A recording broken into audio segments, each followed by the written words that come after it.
제1장 건축 설비편 총론에 대한 용어 보도록 하겠습니다. 자, 먼저 온도 쪽에서 노점 온도 나옵니다. 자, 이슬 노자죠. 노점 온도는 이슬이 맺히기 시작하는 온도를 노점이 온도라고 칭합니다. 자, 이 노점 온도는 이슬이 맺히기 시작하는 온도인데 공기 상태에 따라서도 달라질 수가 있습니다. 그러면 이 노점 온도는 영향을 주는 것이 이 습도입니다. 습도하고 영향이 있습니다. 그래서 이 노점 온도는 습도가 높아지면 노점 온도는 높아집니다. 그래서 이 노점 온도, 이슬이 맺히기 시작하는 온도인 이 노점 온도는 습도하고 비례 관계가 성립이 됩니다. 그래서 습도가 높을수록 노점 온도는 높게 형성이 됩니다. 그래서 다습했을 때 낮은 보통 높은 온도에서도 쉽게 이슬이 맺힐 수가 있다는 거죠. 대표적으로 우리가 사우나 시대에 가시면 사우나를 갔을 때 천정에 물방울이 맺혀 있는 것이 습도가 높기 때문에 사우나 안의 실의 온도가 높더라도 이 이슬이 맺히는 겁니다. 그 다음에 2번 습시 온도하고 3번의 하시 온도가 나오죠. 그래서 일반적으로 우리나라에서 일반 쓰고 있는 건 습시 온도 도시를 많이 쓰고 있죠. 그래서 물의 빙점을 제로로 두고 물의 끓는 점을 100으로 둬서 이 100등분한 것이 바로 이 습시 온도고요. 그 다음에 하시 온도는 서구에서 많이 쓰는 거죠. 그래서 물의 빙점을 32로 두고 물의 끓는 점을 211로 둬서 이 180등분해서 표현한 것이 하시 온도입니다. 그리고 절대 온도에 대해서는 그래서 K 보통 씁니다. 켈빈의 약자 보통 K를 쓰는데 모든 물체의 이 분자 운동이 제로 되는 상태를 우리가 절대 온도라고 칭하죠. 간략히만 알아두십시오. 그러면 이 온도적인 측면에서는 우리가 결로하고 연관이 있기 때문에 온도에는 이 노점 온도적인 측면은 좀 정확히 알아두도록 하십시오. 우리 공동주택에 생활을 할 때, 또는 유리창이나 우리가 이런 샤시 부분이나 또는 벽면에서 이 결로로 인해서 곰팡이나 이런 것이 펼 수 있는 것이 이 노점하고 관련이 있기 때문에 이런 부분에 대해서 좀 정확히 알아두시면 되겠습니다. 그리고 습도적인 측면에서 5번에 절대 습도가 있고 6번에 상대 습도가 있습니다.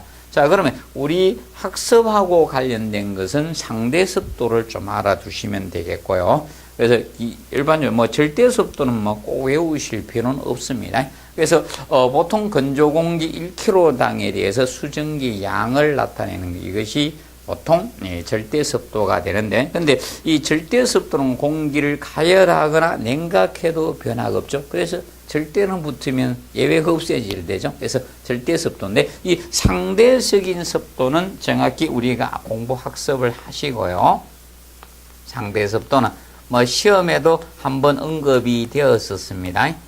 상대 습도는 상대적인 습도이기 때문에 이 퍼센트를 보통 씁니다. 단위는 상대 습도는 어떤 비를 나타내는데 상대적인 습도이기 때문에 식으로 나타낼 수도 있죠. 그러면 실제 일반적으로 실제 이 수증기량에 대해서 이걸 분자에 두고 분모에 이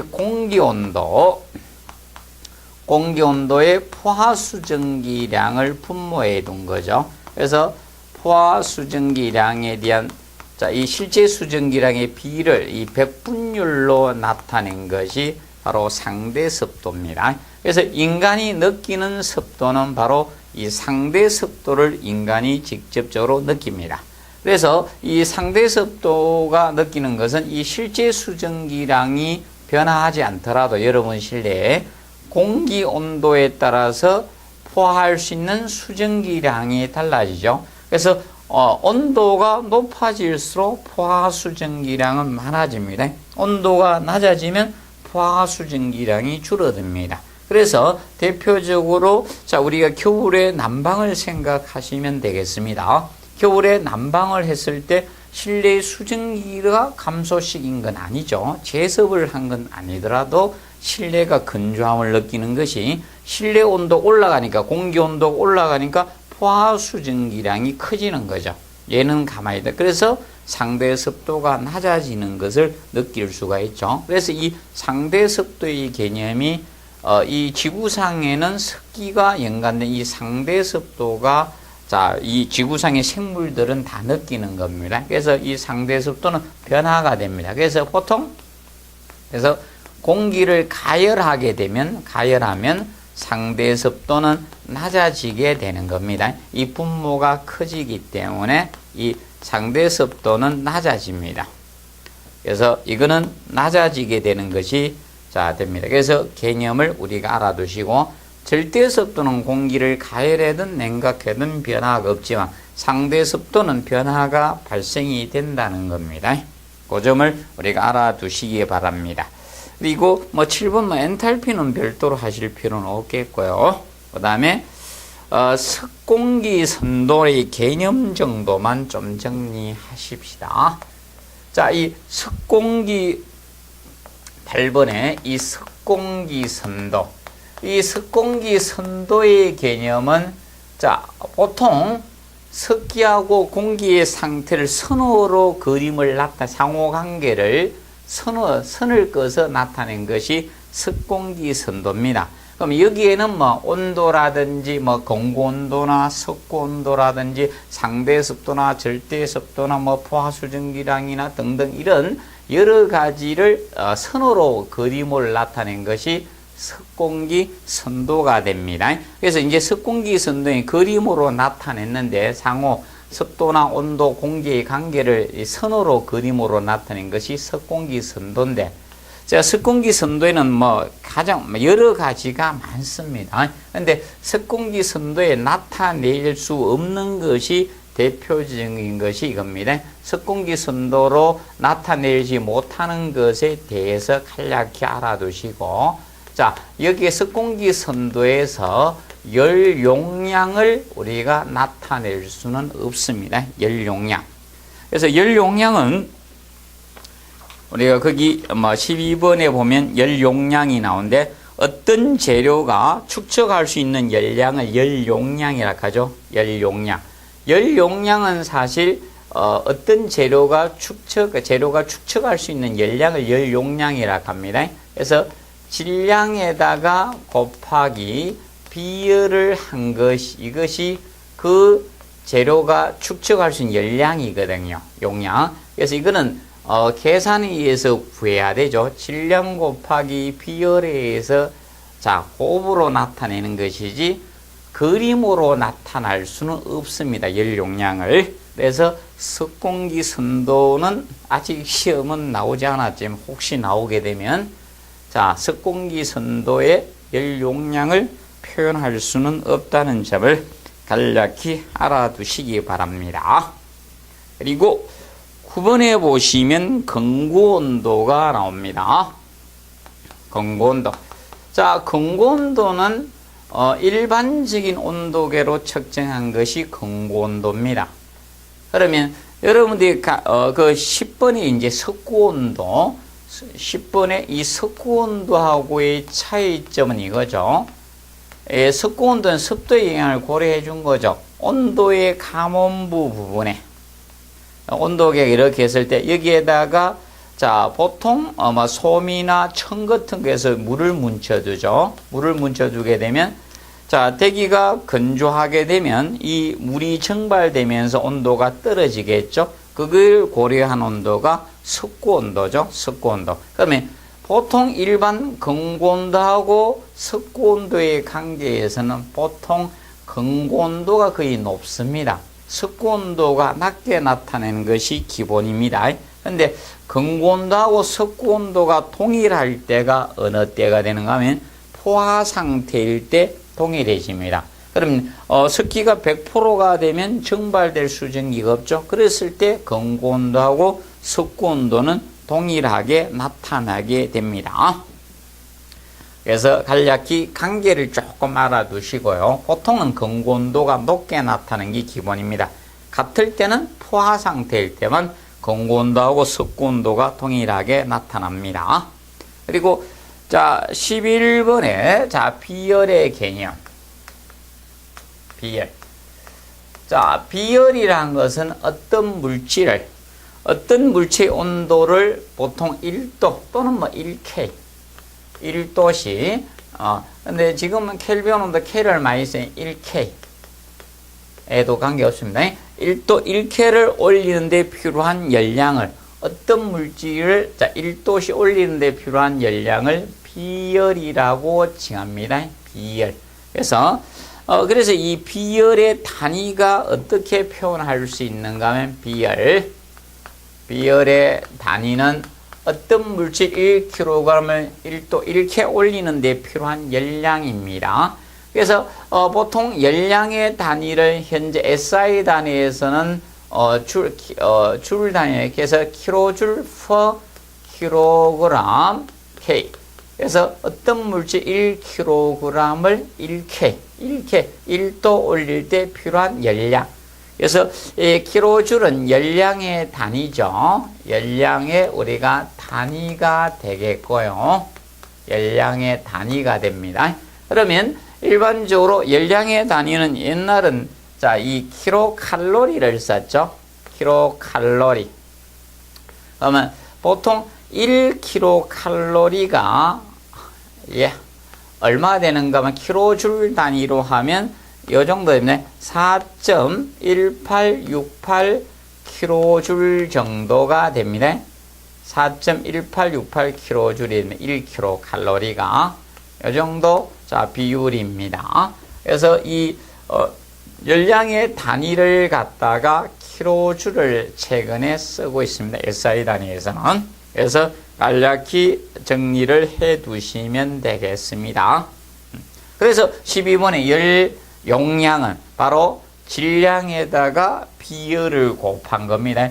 그럼 물을 데울 때하고 돌을 데울 때 비열은 각 물질마다 비열이 다르기 때문에 그리고 질량에 따라 차이가 있죠. 그럼 예를 들어서 여러분 요만한 자갈을 데우는 거하고 큰 바위를 데우는 거하고 열량은 다를 수밖에 없죠. 그래서 질량에 따라서 열 용량은 달라질 수밖에 없죠. 그래서 보통 열 용량이 큰 것들은 기본적으로 무게가 많이 나갈수록 열 용량은 크다고 보시면 되겠습니다. 13, 14, 15와 관련해 자, 보통 학교 다닐 때 이렇게 동그라미 해서 많이 배우셨을 겁니다.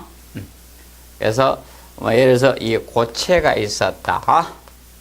그 다음에 액체, 기체 이렇게 해서 삼각형 형태를 우리가 보았었을 겁니다.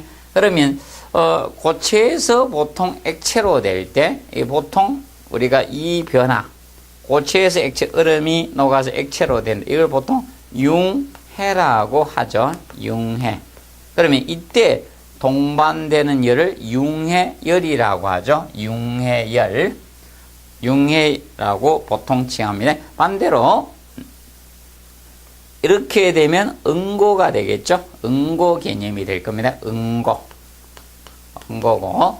그 다음에 액체가 기체로 될 때 액체에서 기체. 반대로 기체에서 액체가 될 수도 있겠죠.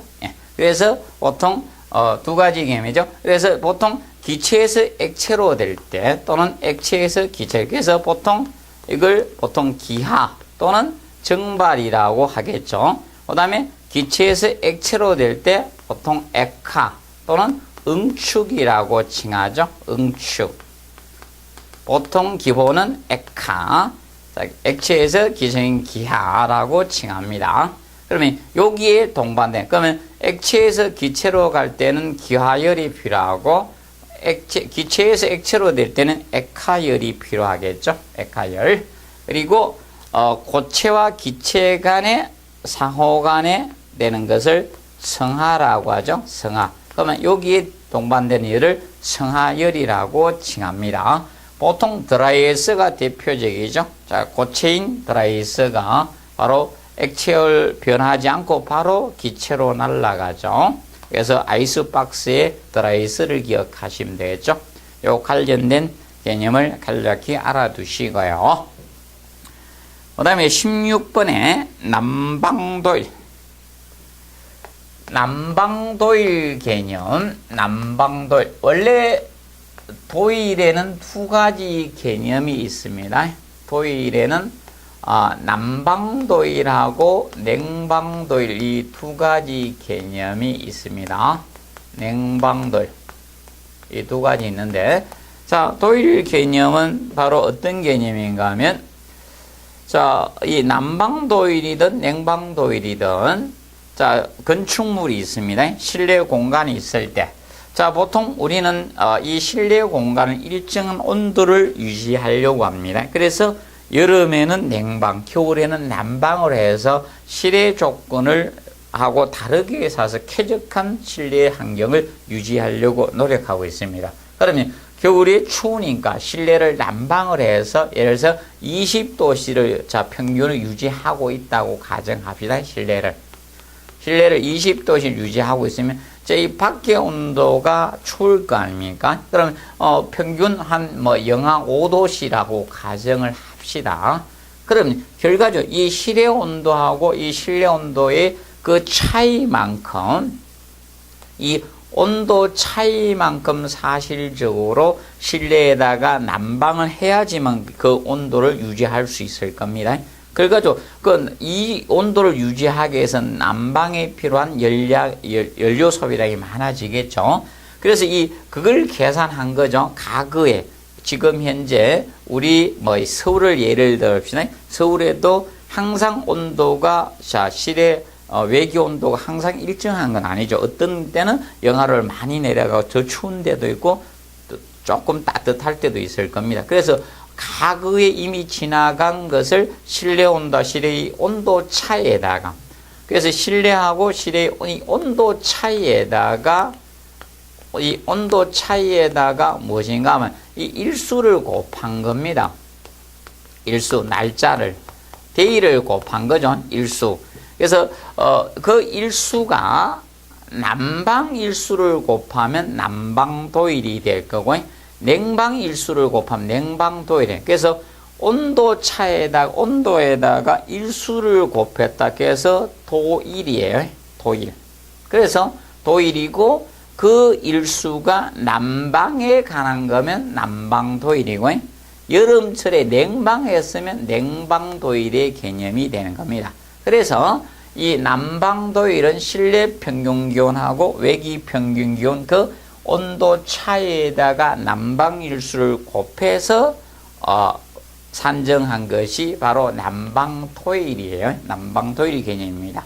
그래서 이 남방도일은 우리가 알아두실 것이 이 단위가 바로 이 도시데이가 되는 거예요. 도시데이가 바로 남방도일의 단위예요. 온도 차이에다 일수를 곱했기 때문에 도시데이란 단위를 쓰고 있습니다. 그래서 일반 서울하고 이 강릉, 동해안에 있는 강릉은 차이가 많죠. 그래서 강릉은 일반적으로 중부지방의 날씨를 갖는 게 아니라 저 남부지방의 날씨를 갖습니다. 그래서 일반적으로 강릉은 남부지방에 보통 속합니다. 중부지방으로 안 넣습니다. 강릉은 좀 따뜻하게 동해안은. 그래서 간략히 알아두시기 바랍니다. 그러면 이 도일값은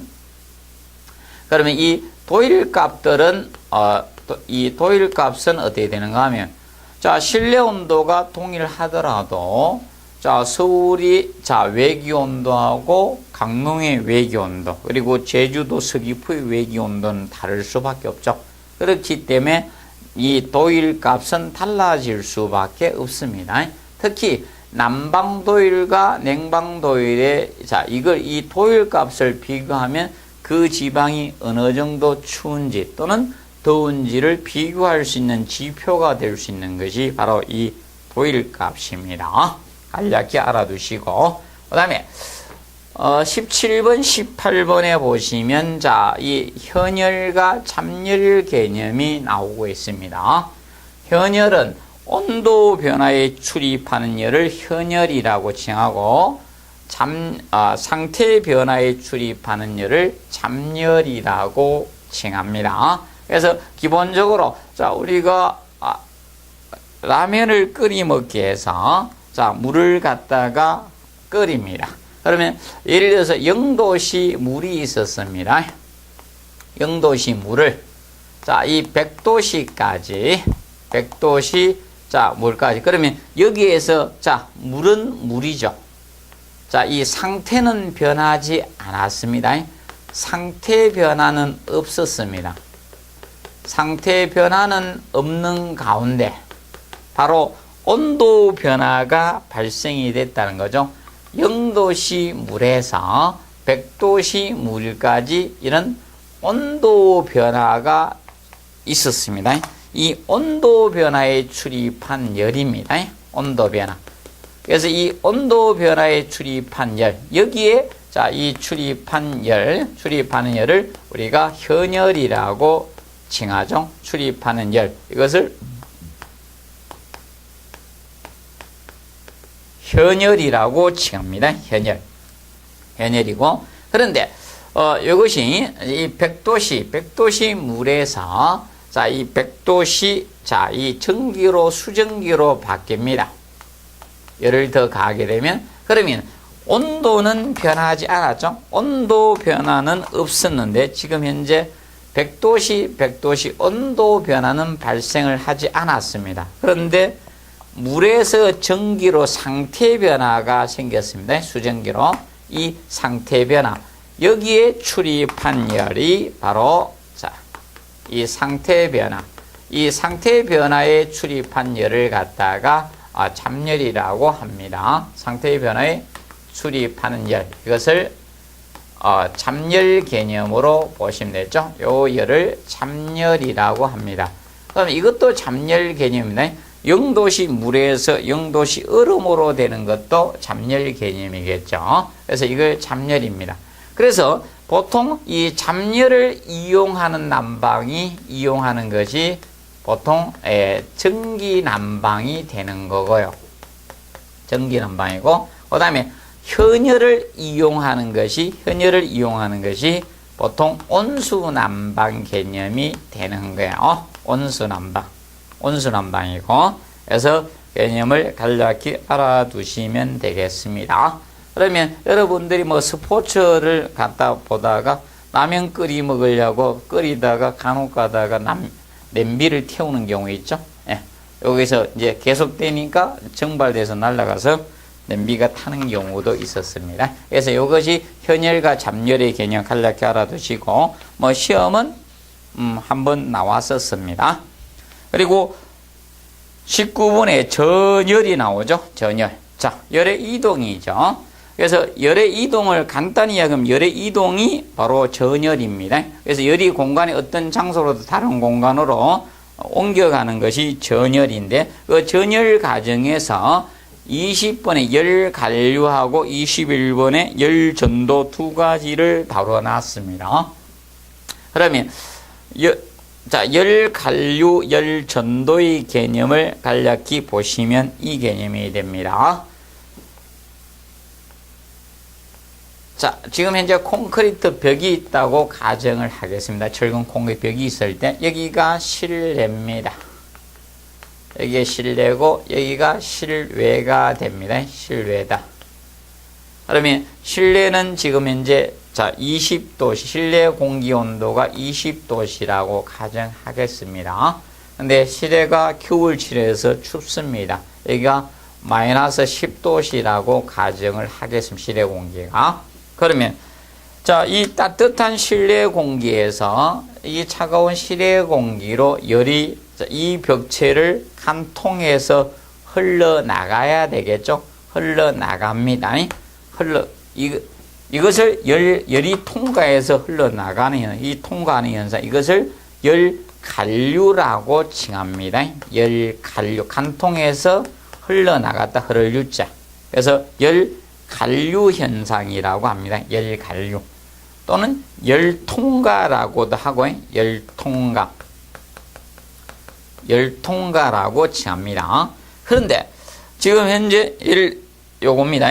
지금 현재 여기 온도하고 그러면 실내 요 벽 표면 온도하고 여기 온도가 차이가 있다는 거다.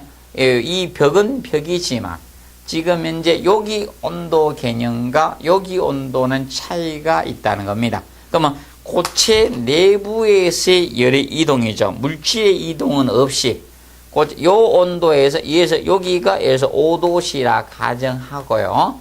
요 표면 온도가 마이너스 5도씨라고 가정을 합시다. 그러면 이 고체 내부에서 열의 물질의 이동 없이 열이 고온부에서 저온부로 이동해 가는 현상, 이것을 열전도라고 칭합니다. 요 과정을 열전도라고 합니다. 고체 내부에서 열의 흐름입니다.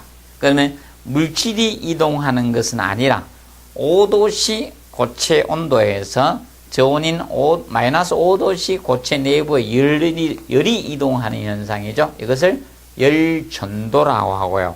어떤 공간에서 고체를 통과해서 뚫고 다른 공간으로 열이 이동하는 것은 열간류라고 합니다. 그러면 열간류가 많이 이루어지기 위해서는 사실 이게 그거겠죠. 이 열전도가 많이 될수록 사실 열통과는 열간류는 많이 생길 수밖에 없을 겁니다. 결과적으로 여기에 대한 얼마나 통과됐냐 이 율은 얼마나 이동해 갔나 그 율들은 그러면 열간류율이든 열전도율이든 이 율은 적어야 됩니다. 이 율은 적을수록 보통 단열 성능이 좋은 재료라고 보시면 됩니다. 그래서 이 율은 얼마나 흘러나갔네 이 율은 적을수록 이 단열 성능이 좋습니다. 단열 성능이 우수하다고 보시면 됩니다. 그래서 여러분들이 단열재를 생각하시면 되죠. 이게 작습니다. 혹시 노숙할 때 되면 단열재 깔고 주무시면 됩니다. 땅바닥에 그냥 콘크리트에 주무실 때 입 돌아가십니다. 그래서 유리 적은 재료를 우리가 써주시면 되고 반대로 그러면 이 율에 얼마나 나갔는가 그러면 열을 못 빠져나가는 게 율의 반대가 저항입니다. 역수가 저항 개념인데 그래서 열이 못 빠져나가게 하는 작용을 저항이라 해. 그러면 저항은 얘하고 율하고 반비례해요. 그러면 열간류 저항이나 열전도 저항. 그래서 이 저항값은 클수록 좋습니다. 클수록 단열 성능이 우수하다라고 보시면 되겠습니다. 그리고 22번의 결로 부분에 대해서 살펴보면 자, 이 결로는 결로는 이슬로자, 로자가 이슬로자죠. 그래서 일반 여러분들이 뭐 유리 표면이나 또는 문틀이라든지 벽면에서 자, 이 수증기 상태로 있는 것이 아니라 바로 거기에 물방울이 맺혀서 젖어 있거나 또는 거기에 곰팡이가 피거나 또는 다른 부분보다 먼지가 많이 묻는 부분이 거기 결로가 생겼다라고 보시면 되죠. 그래서 이슬이 맺혀 있죠. 여기서 물방울이 맺혀 있는 현상을 결로인데, 근데 이 결로는 보통 여러분들이 보통 뭐 때문에 생기는가 하면 실내에 거주자들이 보통 아파트의 경우 입주자들이 실내에서 사실은 많은 습기를 사용하고 그 습기가 실외 쪽으로 못 나가기 때문에 일정한 우리가 1번에서 배웠던 노점 온도 그 표면 온도가 실내 공기의 노점 온도보다 낮은 부분하고 닿게 되면 거기에서 물방울이 맺히죠. 그것이 바로 이 결로인데 이 결로의 개념은 두 가지가 있습니다. 결로가 발생하는 것이 이 결로가 이 표면에서 이 벽체 표면이나 거울 표면이나 유리 표면 이 표면 결로가 있고요. 그다음에 이 벽체 내부에서 생기는 내부 결로 이 두 가지가 있습니다. 내부 결로하고 표면 결로 이 결로의 성질은 두 가지가 있는데 그러면 보통 표면 결로는 여러분들이 자주 보시는 겁니다. 대표적으로 이것이 표면 결로죠.